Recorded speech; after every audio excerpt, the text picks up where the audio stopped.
ఆరాధనలోనికి వెళ్ళకముందు కొన్ని నిమిషాలు మనం దేవుని యొక్క వాక్యాన్ని చూసుకునేంత వారమై ప్రభు యొక్క వాక్య వెలుగులో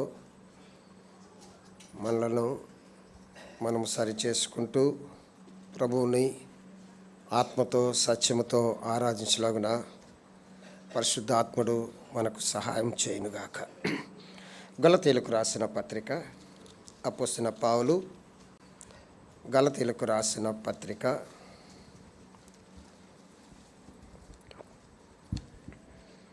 5వ అధ్యాయము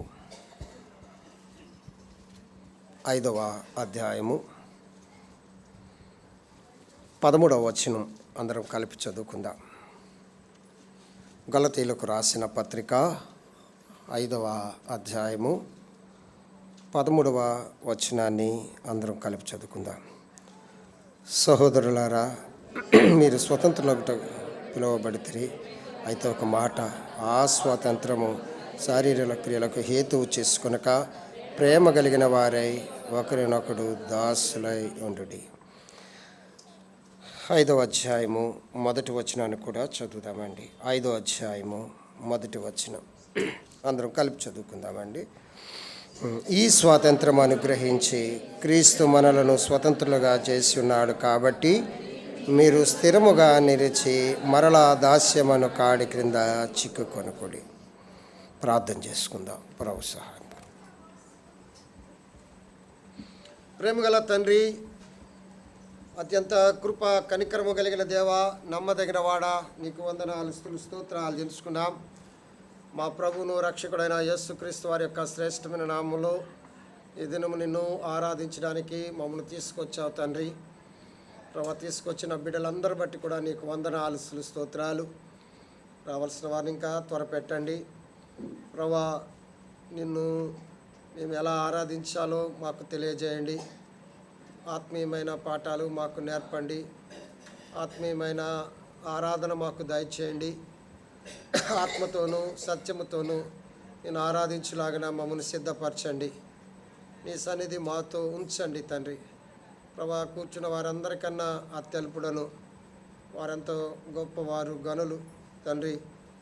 నేనైతే తండ్రి నిష్ప్రయోజకుడిని, దీనుడుగా నీ దగ్గరికి వస్తున్నాను. కారు నిప్పు తీసి నా పెదవులు కాల్చి ఆత్మీయమైన తండ్రి నీ మాటల ద్వారా మేము పురికొల్పబడి నీ సన్నిధిలో తండ్రి మేము ఆరాధించలాగానే మమ్మల్ని సిద్ధపరచండి. ఏ ఒక్కరము కూడా వట్టిగా మేము వెళ్ళిపోకుండా, ఏ ఒక్కరము కూడా నిన్ను ఆరాధించకుండా వెళ్ళిపోకుండా మీరు మాకు సహాయం దయచేయండి. దేని కొరకైతే మమ్మల్ని సమకూర్చారో దానిని మేము సంపూర్తి చేయటానికి, ఆరాధన నీకు అర్పించటానికి, నిన్ను ఘనపరచటానికి మా ప్రాణాత్మ దేహాలను మీ స్వాధీనపరచుకోండి. మరొకసారి పరిశుద్ధాత్ముడు నాకు సహాయం చేసి నీ మాటలతో మమ్ములను తండ్రి పురుకొల్పమని యేసుక్రీస్తు వారి యొక్క శ్రేష్టమైన నామములో ప్రార్థించి వేడుకొంచున్నాను తండ్రి.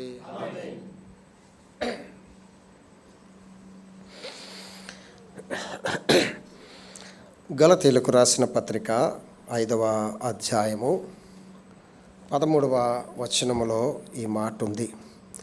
సహోదరులారా, మీరు స్వతంత్రులుగా ఉండుటకు పిలువబడితిరి.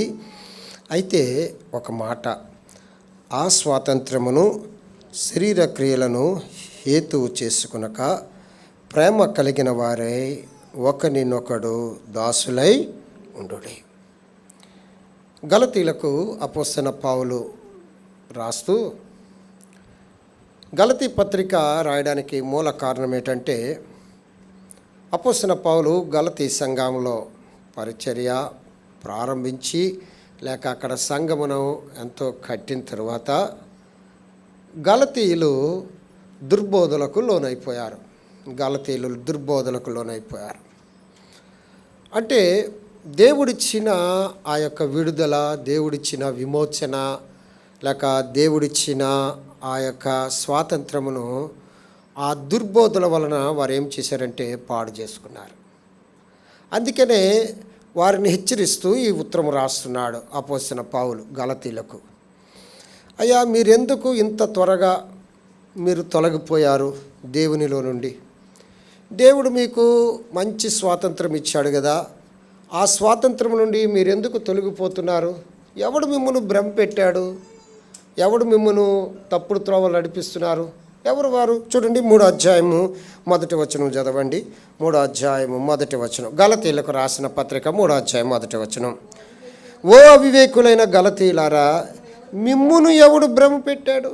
అది దుర్బోధల వలన, లేకపోతే స్వంత ఉద్దేశాల వలన వారేమి చేశారంటే తమ యొక్క స్వాతంత్రమును పాడు చేసుకున్నారు. దేవుడిచ్చిన విడుదల, దేవుడిచ్చిన విమోచనను వారేం చేశారంటే పాడు చేసుకున్నారు. అందుకే ఉత్తరం రాస్తున్నాడు, మిమ్మల్ని ఎవడు భ్రమ పెడుతున్నాడు? అయ్యో, యేసుక్రీస్తు వారి యొక్క ఇచ్చిన స్వాతంత్రమును గురించి గలతీయులకు రాసిన పత్రిక 5వ అధ్యాయము 1వ వచనము నుండి 6వ అధ్యాయము 10వ వచనం వరకు కూడా మనం ఏం చేయవచ్చు అంటే ఆ స్వాతంత్రం ఎలా వచ్చింది, ఆ స్వాతంత్రం యొక్క క్రైస్తవ యొక్క విశ్వాసి యొక్క స్వాతంత్రం యొక్క చేయవలసిన పనులేంటి. మనకి ఒక స్వాతంత్రం అంటూ వచ్చింది కదండి. మనము కూడా బ్రిటిష్ వారి ద్రాస శృంఖలాల నుండి బయటకు వచ్చిన వారమే కాబట్టి ఆ తర్వాత మనకి ఒక రాజ్యాంగం అంటూ ఉంది, విధులు ఉన్నాయి కదండి. ఫండమెంటల్ డ్యూటీస్ అంటారు కదండి, ఫండమెంటల్ డ్యూటీస్ అంటారు. విధులు ఉన్నాయి, ఫండమెంటల్ రైట్స్ ఉన్నాయి మనకు కదండి. అలాగే క్రైస్తవ్యములు కూడా ఈ యొక్క ఎఫెసీ సంఘాన్ని క్షమించండి గలతీ సంఘానికి అపోస్తలుడైన పౌలు, మీరు స్వాతంత్రం పొందారు బాగానే ఉంది, కానీ మీరు చేయవలసిన పనులు మీరు చేయటంలా, మీరు చేయవలసిన పనులు చేయట్లే. అందుకే సహోదరులారా, ఏమంటాడు తెలుసండి, మీరు స్వతంత్రులగుటకే మీరు పిలువబడ్డారు. స్వాతంత్రం అనేది ఎలా వస్తుందండి? ఏదైనా బానిస బ్రతుకుల నుండి విడుదల పొందాలి కదండి. ఒక కష్టం నుండి విడుదల, అమ్మా ఇప్పుడు స్వాతంత్రం వచ్చిందిరా బాబు. ఆడవాళ్ళైతే ఏమంటారు, నా భర్త నుండి ఇప్పుడు స్వాతంత్రం వచ్చిందిరా బాబు. భర్తలు అయితే ఏమంటారు, నా భార్య నుండి నాకు స్వాతంత్రం వచ్చిందిరా బాబు. ఏదైనా సమస్య ఉందనుకోండి, ఒక కఠినమైన సమస్య ఉందనుకోండి, అమ్మయ్యా ఈ సమస్య నుండి నాకేమొచ్చింది, అమ్మ స్వాతంత్రం వచ్చింది బాబోయ్, ఇంత కాలం వెయిట్ చేస్తే ఇప్పుడు వచ్చింది స్వాతంత్రం అని ప్రతిదానికి కూడా మనం ఏం చేస్తాం, కొద్దిగా రిలీఫ్గా ఫీల్ అవుతుంటాం. అసలు మనం దేనికి దాసులం? పాపానికి దాసులం కదండి. పాపము చేయు ప్రతివాడును పాపమునకు దాసుడే. చూడండి, యోహాను సువార్త 8వ అధ్యాయము 34వ వచనములో ఆ మాట ఉంది, చదువుతారా? యోహాను సువార్త 8వ అధ్యాయము 34వ వచనం. అందుకు యేసు, పాపము చేయు ప్రతివాడును. మరి ఇప్పుడు దేని నుండి మనకు స్వాతంత్రం రావాలి చెప్పండి? దేని నుండి స్వాతంత్రం రావాలి? పాపము నుండి రావాలి కదా. అర్థమైందా? పాపము నుండి మనకు, పాపము చేయు ప్రతివాడును పాపమునకు దాసులు కదా. మొదట మనం స్వతంత్రులమే, ఏదైనా తోటలో మనం స్వతంత్రులమే. మనకి మూడు విషయాలు ఉన్నాయి ఏదైనా తోటలో. స్వతంత్రంగా ఉన్నాం మానవుడు, అదే సంతోషముగా ఉన్నాడు మానవుడు, తర్వాత సహవాసము కలిగి ఉన్నాడు మానవుడు దేవునితో కదండి. 3 సార్లు. ఒకటి, స్వతంత్రుడిగా ఉన్నాడు, ఎవరు అతని మీద ప్రభుత్వం చేసేవారు లేరు. రెండవది, సంతోషంగా ఉన్నాడు, తన జీవితంలో దుఃఖమే ఎరగడు. మూడవది, దేవునితో సహవాసము కలిగి ఉన్నాడు. కానీ ఏమైంది? పాపం ఎప్పుడైతే వచ్చిందో, పాపం ఎప్పుడైతే ప్రవేశించిందో స్వాతంత్రం కోల్పోయాడు, తర్వాత సంతోషం కోల్పోయాడు, సహవాసము కూడా కోల్పోయాడు. సంతోషంలో దుఃఖం వచ్చింది, చెమటోడుస్తున్నాడు, పని చేస్తున్నాడు, స్వాతంత్రం లేడు, సాతానుకు బానిస అయిపోయాడు. తర్వాత ఏముంది? దేవునితో సహవాసము పోయింది. ఇలా గమనించండి, స్వాతంత్రాన్ని మనం ఏం చేయకూడదండి, ఇచ్చిన స్వాతంత్రాన్ని పాడు చేసుకోకూడదు. దేని గురించి అపోస్తలుడైన పౌలు గలతీ సంఘానికి రాస్తున్నాడు అంటే, అయ్యా మిమ్మును నేను ఆ సువార్త సత్యములోనికి, యేసుక్రీస్తు శిలువ వైపు మిమ్మును నేను నడిపిస్తే మీరేమి చేశారంటే, పాపము నుండి విమోచింపబడి మళ్ళీ మీరేమయ్యారంటే మళ్ళీ ఆ దాసరికంలోనికి మీరు వెళ్ళిపోతారు. అందుకంటాడు కదా, 5వ అధ్యాయం 1వ వచనం చదవండి. గలతీయులకు రాసిన పత్రిక 5వ అధ్యాయం 1వ వచనం ఏమంటాడు తెలుసండి? క్రీస్తు మనను స్వతంత్రులుగా చేసి ఉన్నాడు. కాబట్టి అక్కడ గమనించండి, కాబట్టి మీరు స్థిరముగా నిలిచి మరలా అది గమనించండి, మరలా దాస్యమను కాడి క్రిందకి మీరు మళ్ళీ వెళ్ళిపోకండి, అటువైపు మళ్ళీ అటు వెళ్ళిపోకండి. ఏమండి అనగా ఇప్పుడు ఒక విడుదల పొందామనుకోండి, ఒక దాని నుండి విడుదల పొందిన తర్వాత మళ్ళీ వెళ్తామా దాని కిందకి? వెళ్ళం కదా. మళ్ళీ మీరు వెళ్ళొద్దు అంటున్నాడు. మానవుడు పాపమునకు దాసుడు, కానీ తన స్వాతంత్రమును పోగొట్టుకున్నాడు. చూడండి, రోమీయులకు రాసిన పత్రిక 6వ అధ్యాయం 17వ వచనం. రోమీయులకు రాసిన పత్రిక 6వ అధ్యాయం 17వ వచనం చదువుతారా? పాపమునకు మనం ఏమై ఉన్నామండి? 8వ అధ్యాయం 34వ వచనంలో పాపము చేయు ప్రతివాడును పాపమునకు దాసుడు. రోమీయులకు రాసిన పత్రిక 6:17 ఏమంటున్నాడు? మీరు పాపమునకు దాసులై ఉంటరి కానీ, చాలండి, మీరు పాపమునకు ఏమైపోయారండి? దాసులు. దాసునికి ఇక 24/7 కూడా ఆడు ఏం చేయాలండి? సేవ చేయవలసిందే. మనము మొదట పాపమునకు దాసులం, కానీ దేవుడు మనల్ని దేనికి పిలిచాడు? సహోదరులారా, మీరు స్వతంత్రులగుటకై నేను మిమ్మలను పిలిచాను. ప్రభు పిలుస్తున్నాడు. మీరు ఆ దాసరికంలో ఉండనవసరం లేదు. పాపమనే దాసరికంలో ఉండనవసరం లేదు. పాపమనే దాసరికంలో ఉండనవసరం లేదు. మీరు స్వతంత్రులు కావాలి. ఏదేను వరములో మీరు ఏదైతే కోల్పోయారో, ఏ సంతోషము కోల్పోయారో, ఏ సహవాసము కోల్పోయారో, ఏ స్వాతంత్రము కోల్పోయారో, మళ్ళీ అది యేసుక్రీస్తులో మీకు ఇస్తానని ప్రభు చెప్పేవాడు ఉన్నాడు. మనము పాపమునకు ఎవరమండి? దాసులమై ఉన్నాం. పాపమునకు దాసులమై ఉన్నాం. చూడండి, గలతీయులకు రాసిన పత్రిక 4వ అధ్యాయం 8వ వచనం చదువుతారా?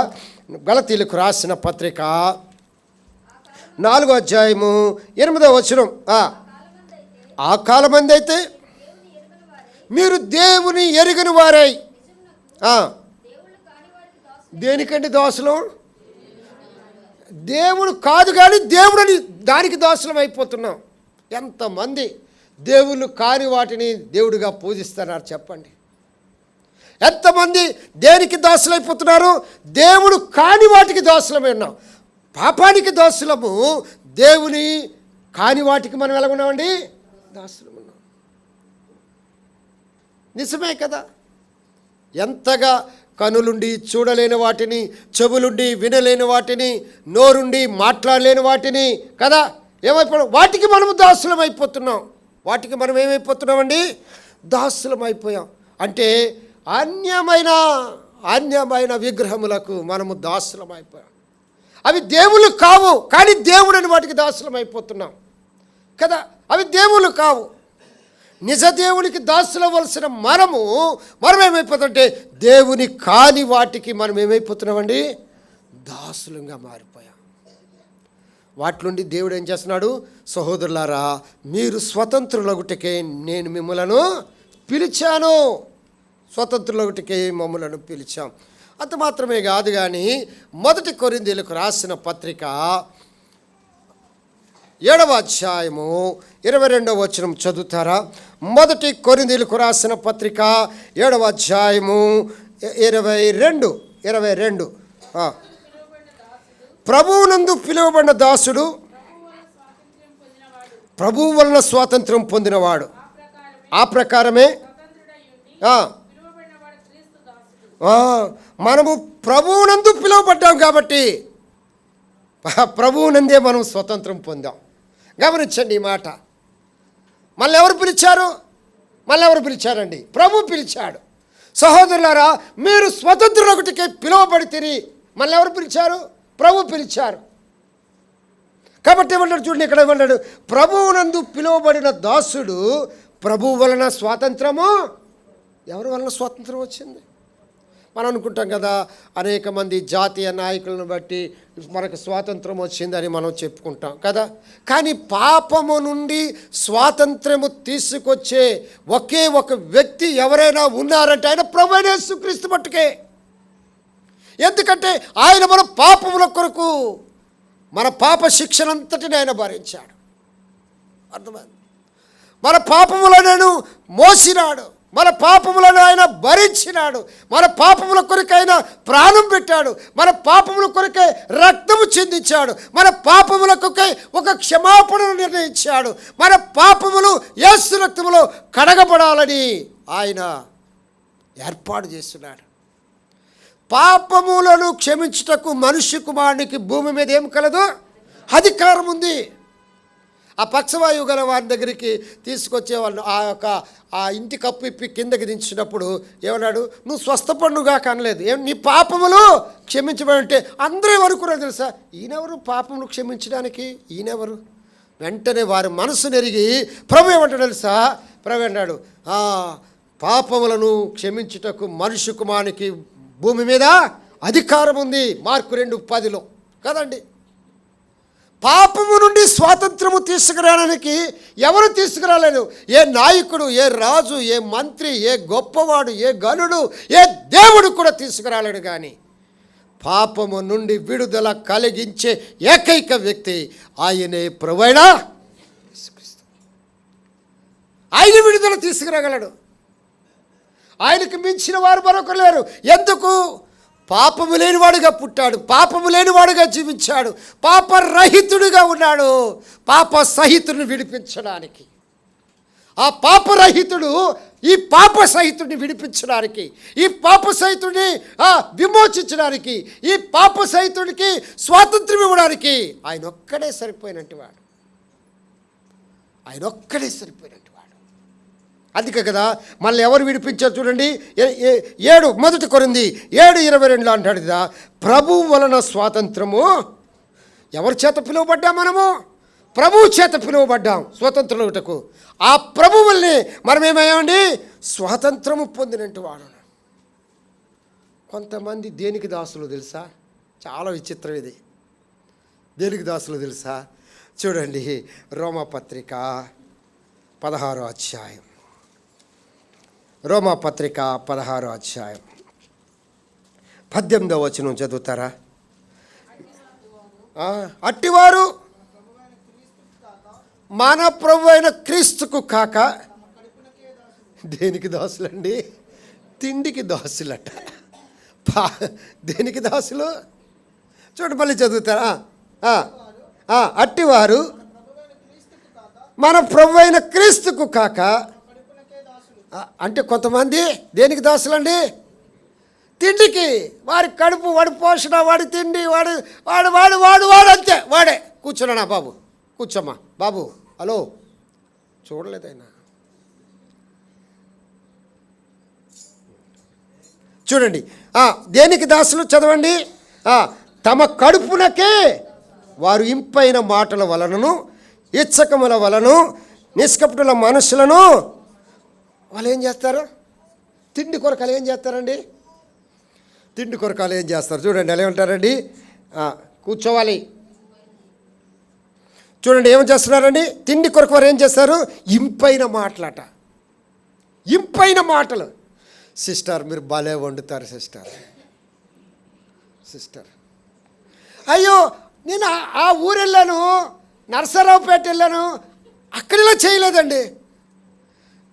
ఇంపైన మాటలతో తింటుంటారు. కడుపునకు దాసులు. అర్థమైందా? పోన్లే సిస్టర్, ఈసారి పెట్టారు కానీ నెక్స్ట్ టైం ఫ్యామిలీతో వస్తాను అంటే వీడు ఒక్కడే దండగా ఇక ఫ్యామిలీతో వస్తాడట. కడుపునకు దాసులు అంటే తిండికి దాసులు. అర్థమైందా? చాలా బాగుండారు సిస్టర్ నిజంగా. సేమియా అంటే ఇలాగా ఇది నిజంగా ఎగ్జిబిషన్లో పెట్టాలి పాస్ ఎక్కిపోయినంత వరకు. అంటే దేనికి దాసులు? కొంతమంది ఇక తిండి తిండి తిండి తిండి తిండి తిండి. బా, అది నిజంగా అనకూడదు. అది తొట్టో మున్సిపాల్ పెద్ద చెత్త బొట్టో తెలీదు.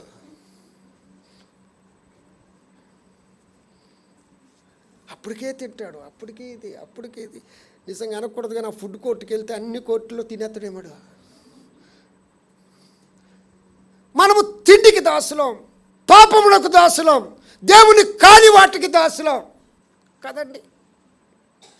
చాలామంది నిజంగా మీ గురించే కాదు, సామాన్యులే కాదు, సేవకులకు కూడా తిండికి దాసులు ఉన్నారు. అర్థమైందా? చాలా. నేను అదికి తిండి వచ్చేసరికి నాకు కావాలి గుర్తొచ్చేస్తుంది. ఎప్పుడు కావాలి గుర్తొచ్చేస్తుంటుంది. కావాలి పరిచర్యకి వెళ్ళిన తర్వాత వద్దు బాబోయ్ అంటే పెట్టారు. ఆ తర్వాత నాతో 40 మంది పాసెంజర్స్ నేను ఇబ్బంది పెట్టాను. అర్థమైంది? తిండి, ఆరాటం, పోషణ, కడుపు, ఏదో సంపాదించడం, వీటికే మనం దాసులం. కానీ దేవుడు మనను స్వతంత్రులకే పిలువబడ్డాడు. ఎక్కడ కొట్టాడు దెబ్బ సాతానుగాడు? చెప్పండి. సాతానుగాడు ఎక్కడ కొట్టాడు? ఆ తిండి దగ్గరే కొట్టాడు. ఆ తిండి అది చూపులకు రమ్యమైగా కనబడిందట. కనబడాడు. మీరు తాన్ని తిను దినమున నిత్యముగా సస్తారని ప్రభువు చెప్పితే మీరు చావరని ఏం చేశారు? సాతానుకు మోసగించాడు కదండి. సాతానుగాడు మోసగించాడు. ఆ తిండి దగ్గరే దెబ్బ కొట్టారు. తిండి దగ్గరే జ్యేష్ఠత్వాన్ని అమ్మేసుకున్నాడు. ఎవరు? ఏసావు కదా. ఎర్రగా బుర్రగా కనబడుతుంటే ఏమన్నాడు? తమ్ముడు నువ్వు బాగా వండుతున్నారా? నిజంగా ఎక్కడ తెచ్చావో ఈ మసాలా కానీ చాలా ఎర్రగా కనబడుతుంది, నా కన్నులకు ఇంపుగా కనబడుతుంది, మరి తింటే ఎంత సొంపుగా ఉంటుందో అని ఏం చేశాడు? జ్యేష్ఠత్వాన్ని అమ్మారు. ఆ తిండితోనే ఆశీర్వాదాన్ని ఇచ్చాడు. తిండి తింటే కానీ ఆశీర్వాదం ఇవ్వలేదు. ఎవరు? ఇస్సాకు. ఆ తిండి తింటే కానీ ఆశీర్వాదం ఇవ్వన్నాడు. మీరు వండి పెడి తీసుకొస్తేనే నేను ఆశీర్వాదం ఇస్తా అన్నాడు. అంతలోకి రిబకమ్మ ఊరుకుందా? అరే బాబు, వాడు వెళ్ళి వేటాడి తెచ్చే లోపల నేను సిద్ధపరుస్తాను. పాపం ఈ ముసలోడికి కళ్ళు కనబడకపోయినా తిండి మీద ఎంత ప్రీతి అండి ఇస్సాకి. ఎంత ప్రీతి అండి, ఎంత ప్రీతి. కొంతమంది దానికి దాసులు. ఇలా చెప్పుకుంటే చాలా ఉన్నాయి. కానీ మనము దేనికి దాసులం అవ్వాలి తెలుసా? నీతికి దాసులం, క్రీస్తుకునకు దాసులం, పరిశుద్ధతకు దాసులం ఉండాలి. రోమా పత్రికలో చాలామంది తిండికి దాసులు. చూడండి, 2వ పేతురు రాసిన పత్రిక 2వ పేతురు 2వ అధ్యాయం 19వ వచనం. 2వ పేతురు 2వ అధ్యాయం 19వ వచనం.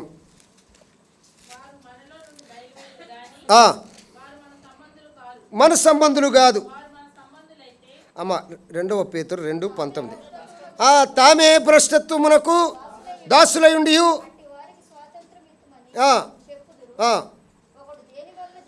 ఒకడు దేని వల్ల జయింపబడునో. చూడండి, కొంతమంది ఉంటారు. ఎటువంటి వారు అంటే తెలుసండి? ఎటువంటి వారు? తామే భ్రష్టత్వములో ఉండి చూడండి ఏమన్నారండి? ఇతరులకు ఏమి చేస్తారండి? స్వాతంత్రం ఇస్తామని చెప్తారు. భ్రష్టత్వానికి దాసులం. భ్రష్టత్వం అంటే వద్దన పని 10 సార్లు చేయడం. భ్రష్టత్వానికి దాసులం. అర్థమైందా? ఇది ఎలా ఉంటుందంటే ఒక తండ్రి పాపం చేసి కుమారుని పాపం చేయకరని చెప్పే రీతిగా ఉంటుంది. అర్థమైందా? చూడండి ఎలా ఉంది. తామే భ్రష్టత్వమునకు దాసులై ఉండి అట్టి వారికి స్వాతంత్రం ఇత్తుమని చెప్పుదురు. చూడండి, భ్రష్టత్వానికి, పాపానికి, లోకానికి, దేవులు కాని వాటికి, భ్రష్టత్వానికి మనము దాసులం. కడుపునకు, తిండినకు దాసులం. వాళ్ళరా గమనించండి, ఒకడు దేని వలన జయింపబడినో దానికి దాసుడగును కదా అంటున్నాడు. మన జీవితాల్లో దేవుడు వీటి నుండి మనకేమి ఇవ్వాలని కోరుతున్నాడండి? స్వాతంత్రం ఇవ్వాలని. మనం దేనికి దాసులం కావాలి మరి? రోమాపత్రిక 6వ అధ్యాయం 18వ వచనం. రోమాపత్రిక 6వ అధ్యాయం 18వ వచనం. పాపము నుండి విమోచింపబడి ఇప్పుడు మనం దేనికి దాసులం అయ్యా? నీతికి దాసులం అవ్వాలి. తర్వాత చూడండి, ఎఫెసీయులకు రాసిన పత్రిక 6వ అధ్యాయం 6వ వచనం. ఎఫెసీయులకు రాసిన పత్రిక 6వ అధ్యాయం 6వ వచనం.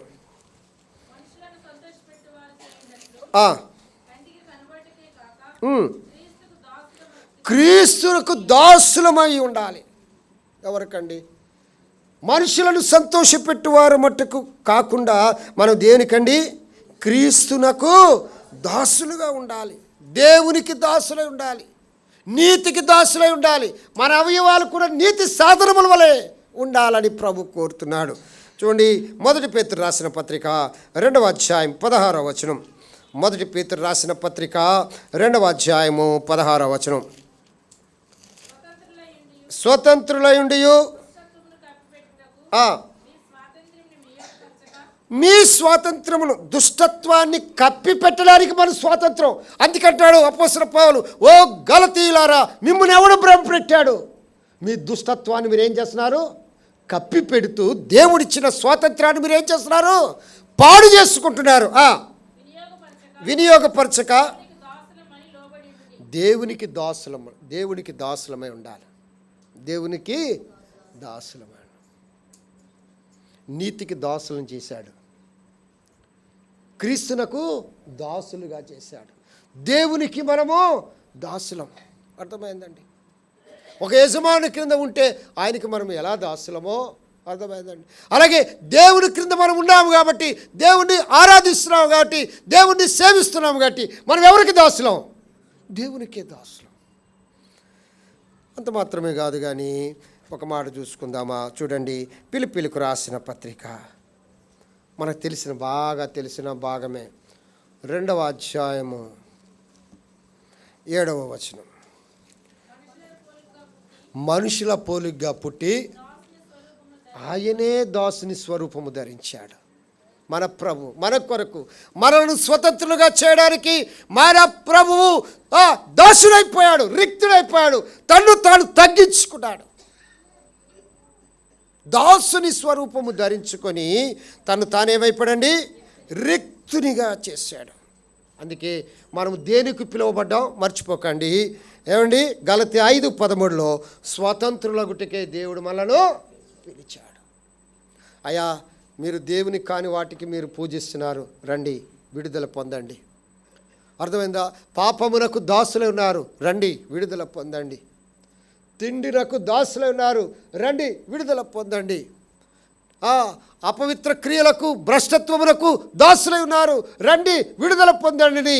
ప్రభువైన యేసుక్రీస్తు వారు పిలుస్తున్నాడు. మీరు స్వతంత్రులొకటికే పిలువబడ్డారు. అందుకే అంటున్నాడు కదా, మీరు ఇంత స్వాతంత్రాన్ని ఎందుకు పాడు చేసుకుంటారు గలతీ సంఘస్థులారా? దాని కొరకే ఉత్తరం రాశాడు. దేవుడు మిమ్మును పాపము నుండి విమోచించాడు, నీతిగా మార్చాడు, అలాగే భ్రష్టత్వము నుండి విమోచించాడు, కనికరమైన మనసును మీకు ఇచ్చాడు, అలాగే తిండి నుండి విడిపించాడు, అలాగే సమృద్ధిలోనికి నడిపించాడు. అంత మాత్రమే కాదు, దేవుని కాని వాటికి మీరు దాసులై ఉన్నారు. ఇప్పుడు నిజ దేవుణ్ణి మీరు తెలుసుకున్నారు. మళ్ళీ ఆ స్వాతంత్రం ఎందుకు పాడు చేసుకుంటారు? మళ్ళీ ఆ స్వాతంత్రం ఎందుకు పాడు? దాని గురించే రాయబడింది గలతీ పత్రికలో ఈ యొక్క మాటలు, ఆ యొక్క ఉత్తరం గలతీ సంఘానికి. మనం దేనికి పిలువబడ్డామండి చెప్పండి? స్వాతంత్రులొకటికే పిలువబడ్డా. అంత మాత్రమే కాదు, చదవండి, 1 దశలోనికే రాసిన పత్రిక 4వ అధ్యాయము 7వ వచనం చదువుతారా? 1 దశలోనికే రాసిన పత్రిక 4వ అధ్యాయము 7వ వచనం. స్వతంత్రులొకటికే కాదు, దేవుడు మనల్ని ఏం చేశాడండి? పరిశుద్ధులొకటికే దేవుడు మనలను పిలిచాడు. చాలమ్మా. అపవిత్రులుగా ఉండడానికి దేవుడు మనలను పిలవలేదు. అపవిత్రులుగా ఉండడానికి దేవుడు మనలను పిలవలేదు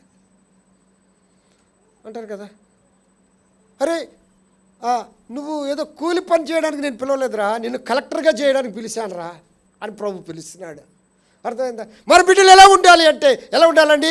మన బిడ్డలు చిన్న స్థితిలో ఉంటే మనకు సంతోషం ఉంటుందా చెప్పండి? ఉంటుందా? ఉండదు కదా.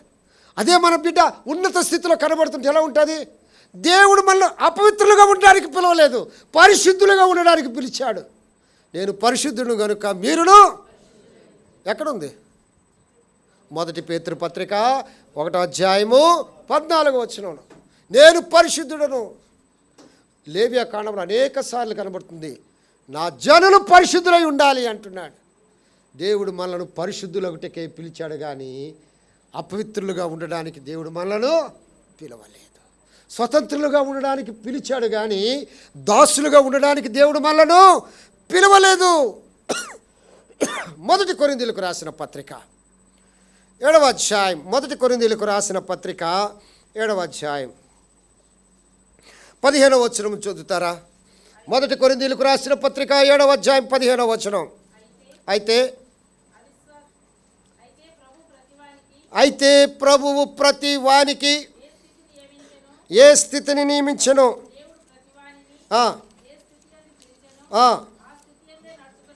ఆ స్థితి యందే నడుచుకునవలెను. ఈ ప్రకారమే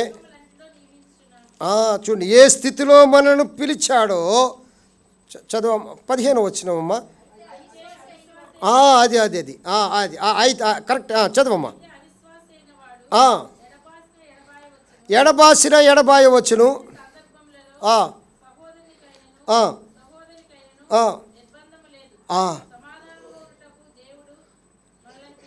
దేనికి పిలిచాడండి? అసమాధానం ఉంది మనలో. దేవునితో సమాధాన స్థితి కలిగలేము. ఎఫెసీ పత్రిక 2వ అధ్యాయంలో ఉన్నట్లు దేవునికి మనకి సమాధానము లేదు. దేవుడు మళ్ళీ ఎందుకు పిలిచాడో తెలుసా? చూడేమన్నాడంటే, దేవుడు సమాధానముగా ఉండుటకు దేవుడు మనలను పిలిచాడు. దేవునితో సమాధానపరుచుకున్నాడు ఆ కల్వరి శిలువలో. ప్రభువైన యేసుక్రీస్తు ద్వారా ఆ సమాధానం మనకు వచ్చింది. ప్రభువైన యేసుక్రీస్తు ద్వారా తండ్రి అయిన దేవునికి మనకు ఆ కల్వరి శిలువలో విరాలాడిన యేసుక్రీస్తు సమాధానపరిచాడు. చూడండి, ఎఫెసీయులకు రాసిన పత్రిక 2వ అధ్యాయం, ఎఫెసీయులకు రాసిన పత్రిక 2వ అధ్యాయము 16వ వచనం. తన శిలువ వలన ద్వేషమును సంహరించి దాని ద్వారా వీరిద్దరిని ఏక శరీరముగా చేసి, ప్రభు యొక్క ఉద్దేశం ఏంటంటే దేవునితో సమాధానపరచవలనని ఇలాగు చేసిన గనుక ఆయనయే మనకు ప్రభువే మనకు సమాధానం. గమనించండి, దాసులుగా ఉండడానికి దేవుడు మనల్ని పిలవలేదు. దేనికి పిలిచాడు? స్వతంత్రులుగా ఉండడానికి పిలిచాడు. అర్థమైందా? అపవిత్రులుగా ఉండడానికి దేవుడు మనలను పిలవలేదు. పరిశుద్ధులొకటికే దేవుడు మనలను పిలిచాడు. అసమాధానముగా ఉండటానికి దేవుడు మనలను పిలవలేదు. సమాధానము కలిగి దేవునితో సమాధానము కలిగి ఉండటానికే దేవుడు మనల్ని ఏం చేశాడండి? పిలిచాడు. ప్రభువా నీకు వందనాలు. ఒకప్పుడు నా జీవితంలో దేవుని కాని వాటిని పూజించేవాడిని, ఒకప్పుడు పాపమునకు దాసుని, ఒకప్పుడు తిండికి దాసుని, ఒకప్పుడు భ్రష్టత్వానికి దాసుని. ఇదిగో స్వతంత్రులొకటికే నీవు నన్ను పిలిచావు. నీకు వందనాలయ్యా, నీకు వందనాలు. దాసులుగా ఉండడానికి దేవుడు మనలను పిలవలేదు. చూడండి, ఇంకో మాట చూద్దామా? మొదటి పేతురు రాసిన పత్రిక 3వ అధ్యాయము 9వ వచనం. మొదటి పేతురు పత్రిక, ఆశీర్వాదమునకు ఆ వారసులగుటకు దేనికండి? ఈ మాటలు పట్టుకుని ప్రభువును ఆరాధించలేవా? ఆశీర్వాదం ఒకటికే దేవుడు మనల్ని ఏం చేశాడు అంటే, శాపానికి ఆయన మనం పిలవలేదు. దేనికి? మన ఆశీర్వాదకారకులుగా మార్చడానికి కొరకే, మనలను ఆశీర్వాదకారకులుగా మార్చడానికి కొరకే దేవుడు మనల్ని పిలిచాడు. ప్రభా నీ పిలుపు ఎంత మంచిదయ్యా, నీ పిలుపు ఎంత. అదే పేతురు పత్రిక చూడండి, పేతురు పత్రిక 3వ అధ్యాయం 2వ అధ్యాయం 20వ వచనం. పేతురు పత్రిక 2వ అధ్యాయము 20వ వచనం. మీకేమి ఘనము?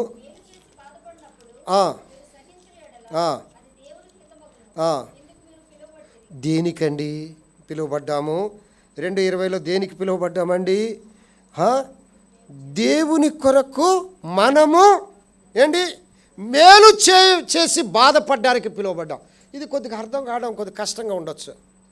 అంటే చాలా సందర్భాలలో మనందరము బాధపడే ఒక బాధ ఉంది. ఏంటో తెలుసా? మనం ఇంత మేలు చేస్తున్నాం కదా, ఎందుకు కీడు అనుభవిస్తున్నాం అనిపిస్తుంది కదండి. నిజంగా విశ్వాసులు, నిజంగా ఆత్మీయ జీవితాలు ఉన్నవారు ఎవరికి కీడు చేయరు, సర్వసాధారణంగా కీడు చేయరు. మనం నిజంగా విశ్వాసులు ఎవరి పట్ల కూడా ఆ యొక్క కీడును కూడా ఎంచరు. కానీ దేవుడు ఏమంటాడు తెలుసా? మేలు చేసి మీరు కీడు అనుభవించడానికే పిలువబడ్డారు. ఇదేమిటి అంటే దాని అర్థం ఏంటి? నేను మేలు చేసి కీడు అనుభవించాను.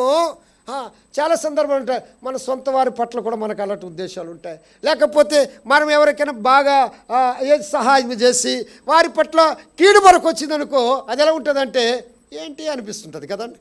అదే ఇది ఎందుకు జరిగింది అనిపిస్తుంటుంది. కానీ ప్రభు ఏమిటో తెలుసా? చదవండి, ఆ మాట చదవమ్మా. పేతురు రాసిన పత్రిక 2:20, 1 పేతురు 2:20. తప్పిదమునకే దెబ్బలు తినప్పుడు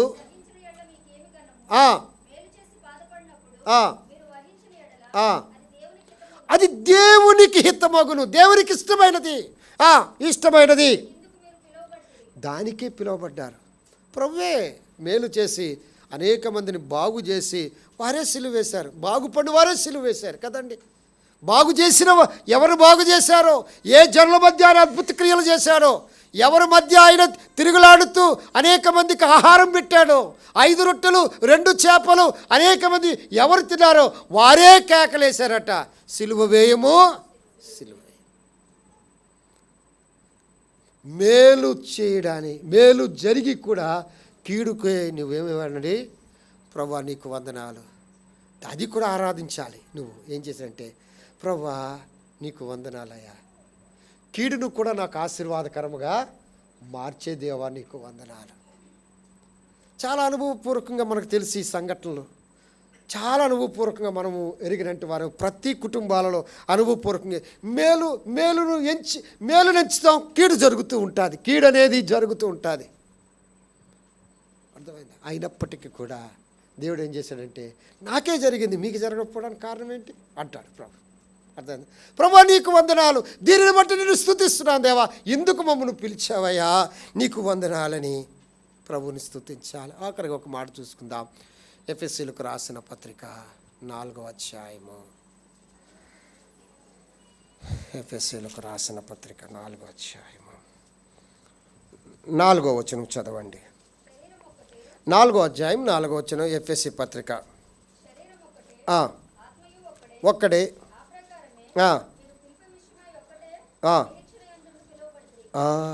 నిరీక్షణ యందుండుటకు పిలువబడతాం. దేనికి పిలువబడ్డామండి? దేవుని యందు నిరీక్షణ ఉంది. మనకి ఒక నిరీక్షణ ఉంది. ప్రియులారా, ఒక మాట గమనించండి, ఎవ్వరికి నిరీక్షణ లేదు. దేవుడు మనకిచ్చిన నిరీక్షణ శుభప్రదమైనది, శ్రేష్టమైనది. ఆ నిరీక్షణకు సరితూగా కలిగినది మరొకటి లేదు, మరొకటి లేదు. గమనించండి, మన జీవితాలలో స్వతంత్రులొకటికే దేవుడు మనలను పిలిచాడు. నేను ముగిస్తున్నాను. దాసులుగా ఉండడానికి దేవుడు మనలను పిలవాలి. దేనికి పిలిచాడు? స్వతంత్రులుగా ఉండడానికి పిలిచాడు. అర్థమైందా? అపరిశుద్ధులుగా, అపవిత్రులుగా ఉండడానికి దేవుడు మనలను పిలవలేదు. మరి దేనికి పిలిచాడు? పరిశుద్ధులుగా ఉండడానికి దేవుడు. అసమాధానముగా ఉండడానికి దేవుడు మనలను పిలవలేదు. మరి దేనికి పిలిచాడు? సమాధానము కలిగి ఉండడానికి దేవుడు మనలను పిలిచాడు. కీడు చేయడానికి మనల్ని పిలవలేదు, కానీ మేలు చేసి కీడు అనుభవించడానికి దేవుడు మనలను పిలిచాడు. అంత మాత్రమే కాదు, మనకొక నిరీక్షణ ఉందని మనము పిలువబడ్డాం. మనల్ని పిలిచిన వాడెవరు? నమ్మదగిన వాడు, మనల్ని పిలిచినవాడు. అందుకే రండి, గలతీయులకు రాసిన పత్రిక 5వ అధ్యాయం 13వ వచనం అందరం చదువుదామండి. గలతీయులకు రాసిన పత్రిక 5వ అధ్యాయం 13వ వచనం అందరం చదువుదాం. చదవండి. సోదరులారా, మీరు స్వతంత్రులగుటకు పిలువబడితే అయితే ఒక మాట, ఆ స్వాతంత్రమును శారీరక క్రియలను హేతువు చేసుకునక ప్రేమ గలవారే ఒకరినొకడు దాసులై ఉండడి. చూసారా? ప్రేమతో ఒకరికొకరు మనం ఇవ్వాలండి. ప్రభా నీకు వందనాలు, మమ్మల్ని స్వతంత్రులకే నువ్వు పిలిచావు తండ్రి. మేము పాపానికి, దేవుళ్ళు కాని వాటికి, మా తిండికి, భ్రష్టత్వానికి మేము దాసులమైపోయాం. కానీ నీవు మమ్మలను విడిపించావు, నీకు వందనాలని ప్రభువుని మనము ప్రభు మాటలతో మనల్ని ఆరాధనలోనికి నడిపించునుగాక.